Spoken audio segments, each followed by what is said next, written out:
I still can't believe I finally posted my first YouTube video. Honestly, it was a miracle I actually finished it and got it uploaded. Everything that could possibly interrupt me did. First, my microphone battery went flat.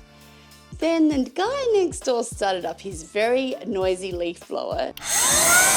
Then the school called me to tell me my son was sick and needed to be picked up. Then my tripod battery went flat. And just when I thought I might finally get some uninterrupted filming done, the other neighbour fired up his power tools. Of course. I was trying to launch my new Kookaburra do-it-yourself kit at the markets that weekend. I really wanted to have the QR code printed on the packaging that links straight to the tutorial.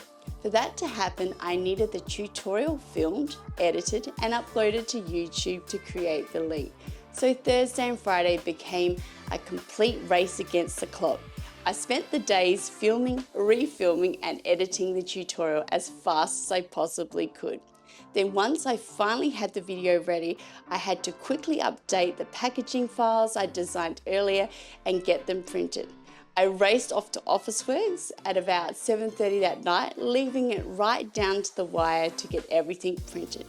I came home, finished packaging the kits, labelled all the boxes with their freshly printed labels, and finally crawled into bed at about, let's say 1 AM, only to get up early for the markets the next morning, exhausted. But I got there in the end, and somehow amongst all the flat batteries, the noisy neighbours, school calls, and last-minute panic, I posted my first YouTube video. So I guess the lesson is sometimes you just have to keep going, even when absolutely everything gets in the way. Okay, enough about the chaos behind the scenes. Let's get back to making. After all that rushing around to get the kits ready for market, I thought I'd take a little more time to show you the gold foil technique in a little more detail. Such a great way to add a beautiful metallic finish to your project. It really ties the whole piece together, and bonus, it can also hide a few little mistakes that you may have made along the way. And let's slow things down and take a closer look at how it works. When you're working with the hot glue, I found the best time to add the gold foil is when the glue has cooled down enough to hold its shape but is still slightly warm.